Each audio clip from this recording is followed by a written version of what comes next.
बहराइच की घटना को लेकर योगी सरकार पर नगीना सांसद चंद्रशेखर आजाद ने निशाना साधा।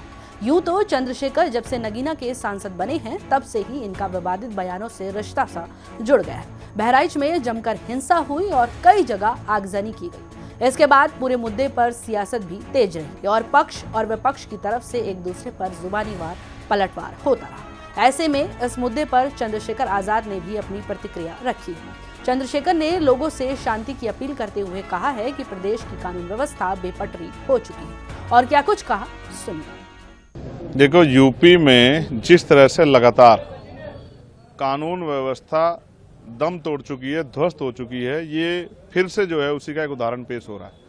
लगातार कमजोर वर्गों के लोगों पर हिंसाएं हो रही है। 4 दलित समाज के लोगों की हत्या हुई जिसमें 2 छोटी बच्चियां थी। फिर लखनऊ में, प्रदेश की राजधानी में, एक दलित समाज के नौजवान की, अमन सोनकर की पुलिस द्वारा हत्या कर दी गई। और अब बहराइच की घटना, मुझे जिस व्यक्ति की जान गई है उसके लिए मुझे मेरी संवेदना उसके परिवार के लिए, और जिसने ऐसा किया उस पर सख्त कार्रवाई हो। लेकिन हम इस बात को भी इग्नोर नहीं कर सकते कि जिस तरह से जानबूझ के, इस तरह से गाजियाबाद के जरिए या किसी और जगह से जिस तरह से एक समुदाय को उकसाने का, भड़काने का, सड़कों पर लाने का प्रयास किया जा रहा है, और लगभग इस बार तो जो है वो सफल भी हो गए हैं कि हिंसा जो है जिस तरह की होती दिखाई दे रही है, मैं इसका कड़े शब्दों में जो है इसका विरोध और निंदा करता हूं। लेकिन मैं मुख्यमंत्री जी से पूछना चाहता हूं कि ये कैसी सरकार है जिसमें कानून व्यवस्था पटरी पर नहीं आ पा रही। मैं ये भी आग्रह करूंगा कि सब लोग शांति बनाए रखें, और मैं राजनीतिक दलों से भी ये कहूँगा कि राजनीतिक नफा नुकसान को ना देखते हुए सब लोगों को राजनीति से ऊपर उठ के प्रदेश की कानून व्यवस्था सही रहे, इसका ध्यान रखते सब लोगों को शांति की अपील करनी चाहिए। लेकिन मैं इसके साथ साथ उत्तर प्रदेश के मुख्यमंत्री से भी ये कहूँगा कि उनको आज राज धर्म का पालन करना चाहिए और अपराधियों पर सख्त कार्रवाई करनी चाहिए, और कानून व्यवस्था जो है वो बहाल हो, असुरक्षा की भावना खत्म हो, और प्रदेश में और कहीं हिंसा की आग न जाए, इस बात का ध्यान रखते हुए सख्ती से कार्रवाई करनी चाहिए, जिससे कि आमजन अपने आप को सुरक्षित महसूस करे। अगर मुख्यमंत्री राज धर्म नहीं निभाते तो हमें मानना चाहिए कि ये सरकार का फेलियर तो है, और ज्यादा उम्मीद सरकार से हम लोग नहीं कर सकते।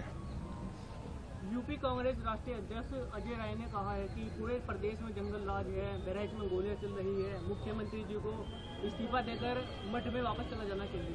ठीक है, ये उनका अपना निजी बयान है, मगर मैं आपसे फिर ये कहूँगा कि जब धुआं उठेगा तो सवाल पैदा होंगे। तो इसके लिए कौन जिम्मेदार है?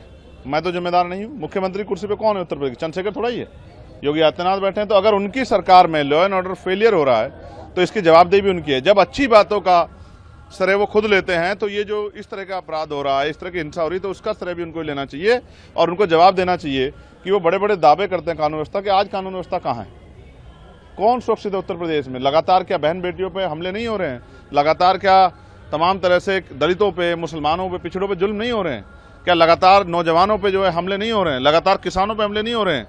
कहीं गुलदार से लोग परेशान हैं, कहीं जो है भेड़ियों से लोग परेशान हैं, लोगों की जीवन रक्षा भी हम लोग नहीं कर पा रहे हैं। तो सरकार कर क्या रही है और किसके लिए काम कर रही? मुझे बड़े दुख के साथ कहना पड़ेगा, उत्तर प्रदेश में जो सरकार है मौजूदा, उसकी संवेदनशीलता जो है वो मर गई है, जिसका खामियाजा उत्तर प्रदेश की जनता को चुकाना पड़ रहा है। मुख्यमंत्री राज धर्म निभाएं और सख्ती से निभाएं, और जिस तरह की उद्दंडता करने वालों पर सख्त कार्रवाई करें, जिससे कानून व्यवस्था बहाल हो।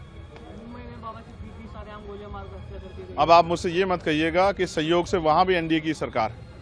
ये डबल इंजन की सरकार, ट्रिपल इंजन की सरकार लोगों की रक्षा नहीं कर पा रही, ना आम आदमी की, ना किसानों की, ना नौजवानों की, और ना व्यापारियों की, ना नेताओं की। मैं तो संयोग से मैं बच गया, लेकिन बहुत सारे लोगों के जीवन में ये दिन नहीं आएगा। तो आपने देखा किस तरह सरेआम हत्या हुई, धमकी देके। तो इस पे जो है ये किसी के ऊपर टिप्पणी करने पहले अपने गिरवान में जाके सरकार को देखना चाहिए कि वो इस प्रश्न चिन्ह का जवाब, इस सवाल का जवाब कैसे देंगे। चंद्रशेखर आजाद का कोई ये पहला विवादित बयान नहीं है। वह हमेशा देश में चल रही घटनाओं पर पलटवार करते रहते हैं।